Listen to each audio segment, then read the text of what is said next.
My name is Ethan, and I never imagined that one seemingly ordinary evening in New York City would irrevocably alter the course of my life. I was a young man working a modest job at a small advertising firm on the Lower East Side when I received an invitation to a charity gala held at one of Manhattan's most exclusive hotels. The invitation promised an evening of elegance and philanthropy, and despite my humble background, I couldn't resist the allure of experiencing a world so far removed from my everyday reality. The moment I stepped into the grand lobby of the hotel, I was enveloped by an atmosphere of refined luxury.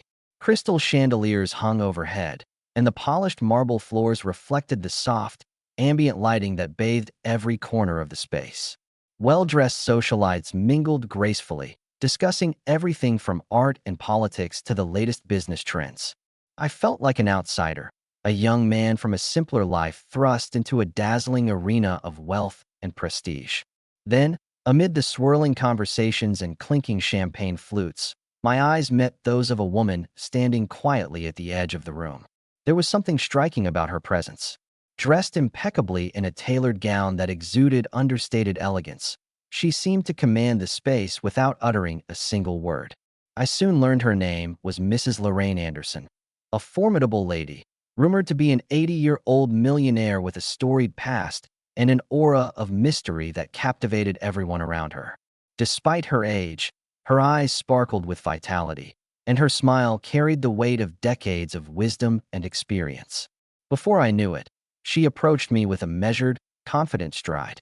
"Good evening," she said in a warm, resonant tone that cut through the ambient noise of the gala. In that moment, every preconception I held about age and status dissolved. We began a conversation that flowed effortlessly from topics as light as favorite books and classic films to deeper subjects like American history and current events.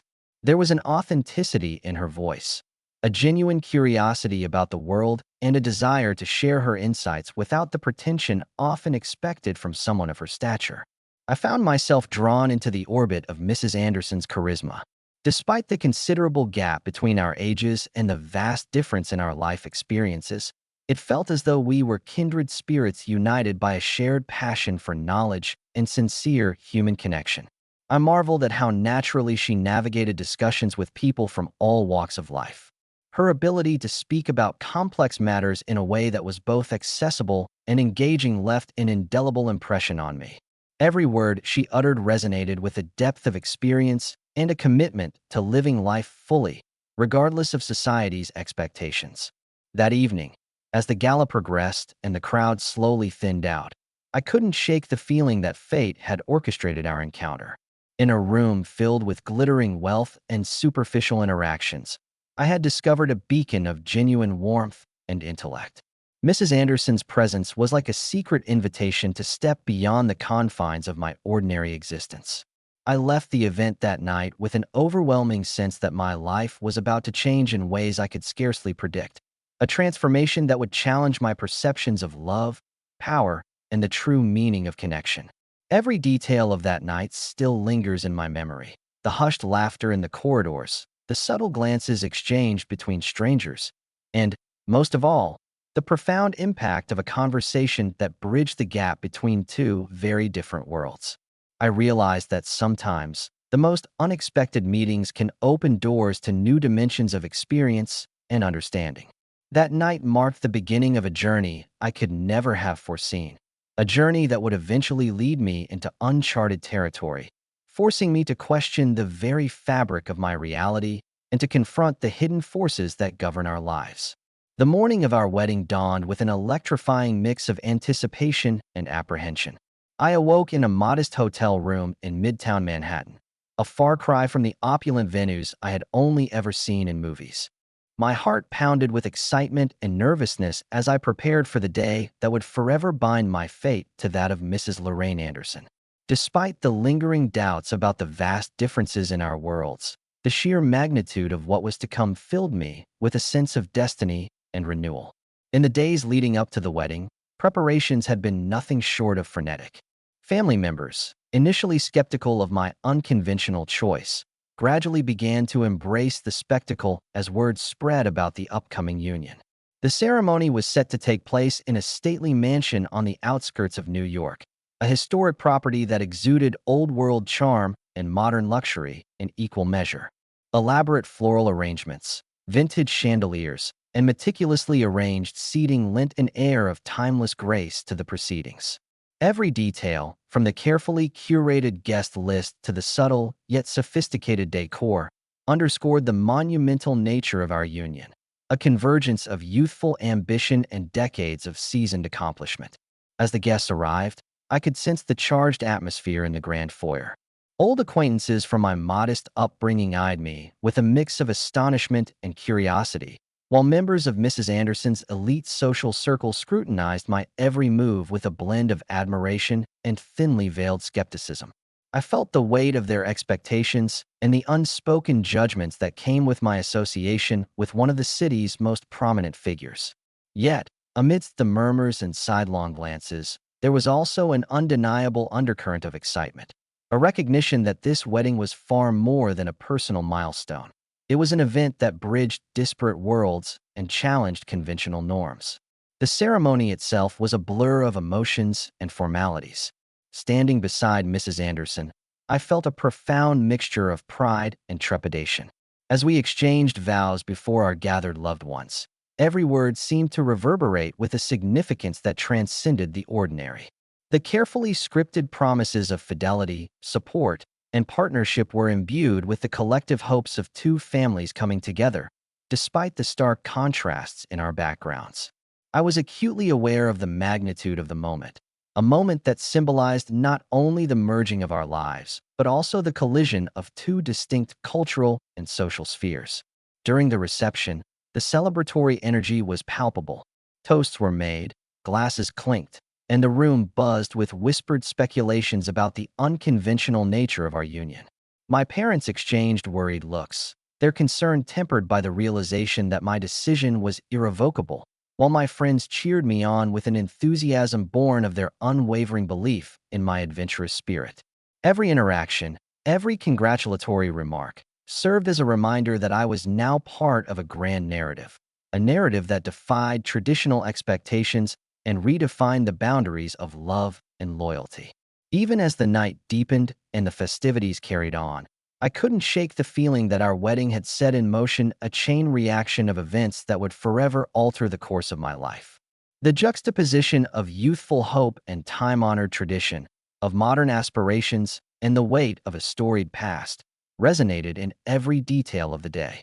It was as if the universe itself had conspired to merge two disparate realities, challenging every preconception about what love, family, and destiny should look like in a fast-changing America. That day, as I stood on the threshold of a new chapter, I realized that our union was more than a mere ceremony. It was a declaration of independence from the ordinary, a bold step into a future where boundaries were meant to be redefined. In the midst of all the splendor and ceremony, I felt an unwavering certainty that, despite the challenges ahead, I was exactly where I was meant to be. The echoes of that wedding day continue to reverberate in my mind, a constant reminder of the power of unexpected choices and the transformative potential of a love that defies convention. In the days following the whirlwind of our wedding, I found myself grappling with the realities of a life that, at first glance, appeared as glamorous as a movie set. I had entered into a world of lavish residences, expensive cars, and endless soirees, a stark contrast to the simple life I had once known. Yet, as the initial excitement began to wane, I discovered that beneath the glittering veneer lay a strict regimen of rules and expectations that governed every aspect of my new existence. Each morning unfolded with an almost mechanical precision. I was roused from sleep not by the gentle rays of a sunlit window, but by the insistent beeping of a prearranged schedule displayed on a sleek digital clock.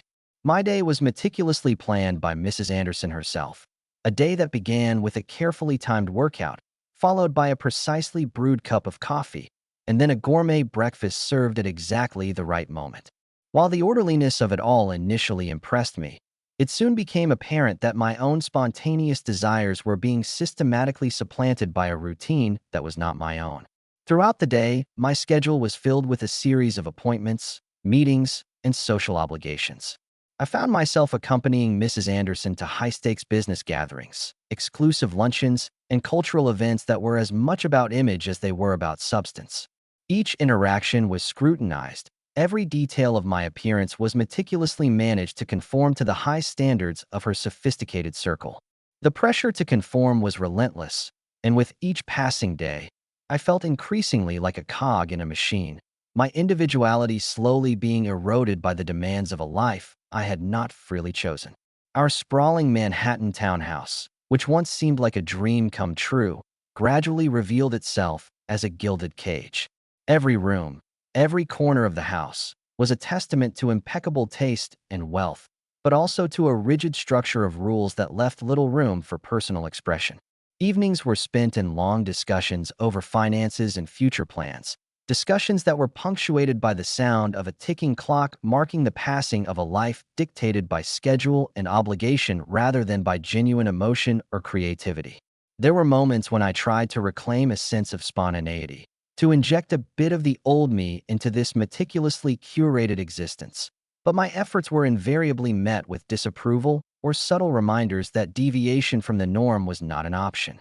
The mounting pressure began to manifest in quiet rebellions, a lingering pause before following a directive, a fleeting moment of introspection in an otherwise flawlessly orchestrated day. I often found myself alone in the study, poring over old journals and mementos of a time when my choices were mine alone. The contrast between my current life and the freedom I once knew was stark, and it stirred in me a growing sense of unrest. The perfection of Mrs. Anderson's world was undeniably captivating, yet it carried an undercurrent of control and expectation that left me questioning whether I had traded one form of confinement for another. Amid the formalities and rigid routines, there were rare instances of genuine connection, brief moments when Mrs. Anderson's softer side peeked through the layers of protocol and ambition. In these moments, we would share a quiet word or a subtle smile that hinted at a mutual understanding of the complexities of our relationship. However, these fleeting instances did little to quell the underlying tension that steadily built within me. I was beginning to realize that while the early days of our married life were adorned with luxury and spectacle, they were also marked by an insidious erosion of my autonomy. I wrestled daily with the realization that my life was no longer entirely my own. The very structure that promised stability and success was gradually stifling the dreams and aspirations I had once nurtured. I longed for the freedom to make decisions without the constant reminder that every action was being monitored and measured against an external standard. It was in those quiet, introspective moments that I began to question the true cost of this lifestyle, a cost that was paid in the currency of lost spontaneity and a diminishing sense of self. Every evening, as the city lights of New York glimmered beyond the windows of our luxurious abode, I felt the weight of a future that was already written in indelible ink. I had stepped into this world with hopes of transformation and growth, only to find that the very order that had captivated me was slowly erasing the essence of who I once was. And so, amidst the beauty and grandeur, I embarked on a silent quest for balance, a quest to rediscover the parts of myself that had been overshadowed by a life of imposed routines and relentless expectations. Exactly 7 days after our wedding, everything I had taken for granted began to unravel in ways I could never have foreseen. One ordinary evening, as dusk settled softly over our sprawling townhouse in the suburbs of New York, I found myself lingering in the home office to finalize some minor tasks. The room, usually a sanctuary of quiet productivity, suddenly seemed to pulse with an ominous energy. An inexplicable sense of unease crept over me, a premonition that what I was about to discover would change everything. Wandering into a seldom noticed corridor behind the study, I noticed a small, unassuming door that I had never paid much attention to before. Driven by a mix of curiosity and instinct, I slowly opened the door and stepped into a narrow, dimly lit room. To my surprise, the space was not empty, but rather a meticulously organized archive of documents and files. Stacks of paper, neatly bound and printed on high-quality stationery, were arranged on an old oak desk. At first, I assumed they were simply remnants of Mrs. Anderson's extensive business affairs. However, as I began to peruse the contents, a chilling realization took hold. These documents revealed a web of intricate dealings and covert plans far beyond the realm of ordinary business. The papers detailed a series of financial transactions, legal agreements, and strategic partnerships, all signed in Mrs. Anderson's name. Yet, as I read on, it became clear that these were not mere records of corporate activity.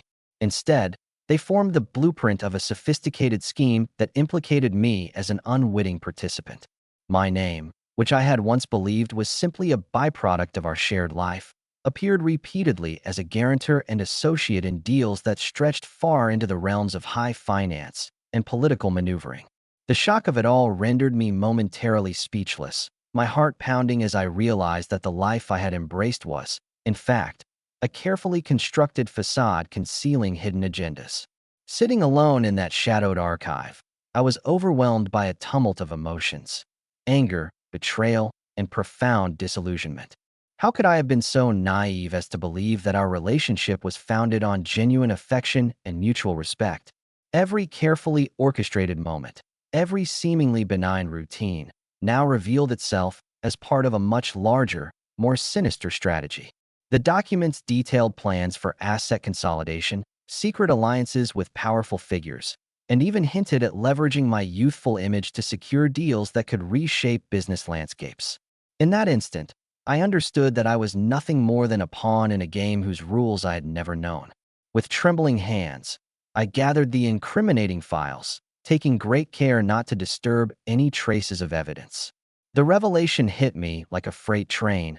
I was ensnared in a web of deception far beyond my comprehension. As I returned to my room in a daze, the reality of my predicament settled in with icy finality. Each minute that passed solidified the painful truth. I was trapped in a world where loyalty and love had been commodified, and my very identity was being manipulated to serve ambitions that were as ruthless as they were hidden. That night, as the city of New York slept beneath a blanket of flickering streetlights, I sat in the darkness and contemplated my next move.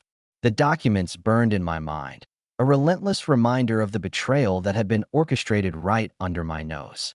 The choice before me was stark and uncompromising: continue to live as a cog in an intricate machine of control, or risk everything by reclaiming my autonomy, even if it meant facing the wrath of a woman whose influence spanned decades. With the first light of dawn creeping through my window, I resolved that I could no longer remain a silent spectator in my own life. The 7 days following our wedding had not only shattered my illusions, but had ignited within me an unwavering determination to seek the truth and fight for the freedom that was rightfully mine. In the days that followed the earth-shattering discovery, I found myself at a crossroads, torn between the glittering allure of a life meticulously planned by someone else and the raw, untamed desire to reclaim my identity. Alone in my dimly lit room, I pored over every document, every note, desperate to piece together the full scope of the manipulation that had ensnared me. The shock of betrayal had transformed into a burning resolve. I could no longer be a pawn in a game where every move was dictated by someone else's ambition. It was time to chart a new course, one where my choices, my dreams, and my freedom would be the guiding principles of my life. I began by reaching out to old friends and trusted acquaintances, people who remembered a time when I was unburdened by the constraints of this opulent, yet suffocating existence. Conversations that had once been light and full of laughter turned into intense discussions about power, control, and the true cost of living a life stripped of autonomy. As I shared the incriminating details I had uncovered, I found that many had harbored similar doubts and fears, each of us quietly questioning the integrity of the systems we had once admired. These dialogues, raw and cathartic, became the first stepping stones toward a liberation I had long yearned for. At home, the tension was palpable. Family members who had initially regarded my unconventional marriage with apprehension now listened with rapt attention as I recounted the depths of deception hidden behind Mrs. Anderson's genteel facade. The shock of my revelations soon gave way to a quiet determination among those closest to me. They, too, recognized that the price of conformity was far too high. Our conversations, laden with emotion and marked by a shared sense of betrayal, galvanized me to take decisive action. I realized that to reclaim my future, I needed not only to expose the manipulation, but also to sever the ties that bound me to a life dictated by someone else's design. Armed with a newfound clarity, I set about devising a plan to extricate myself from this elaborate web of deceit. I began by consulting legal experts and financial advisors, individuals who could help me navigate the labyrinthine contracts and agreements that had unwittingly tied my name to deals far beyond my control. Every meeting, every consultation reinforced the unsettling truth that my life had been meticulously engineered to serve interests that were as vast as they were impersonal. Yet, with each piece of advice and every plan drawn up, I felt the weight of my captivity slowly lifting, replaced by the empowering notion that I was, at long last, taking charge of my destiny. One crisp morning, after a night spent in restless contemplation, I summoned the courage to confront Mrs. Anderson directly. In a tense, emotionally charged meeting set against the backdrop of her impeccably designed office overlooking Central Park, I laid bare my feelings of betrayal and the stark reality of the documents I had discovered. The confrontation was bitter and unyielding. Her attempts at justification fell flat against the resolute clarity of my words. I explained that while I had once cherished the vision of a grand future by her side, I could no longer allow my identity and freedom to be bartered for an illusion of stability.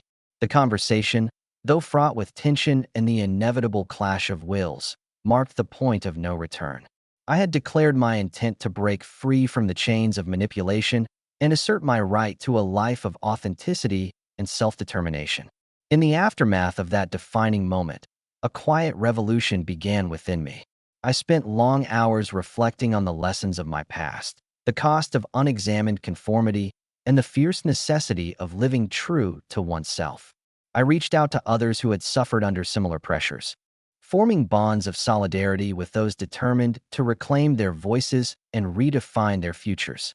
Each day became an act of defiance, a deliberate choice to prioritize honesty, creativity, and the unyielding pursuit of personal freedom over the shallow comforts of a controlled existence.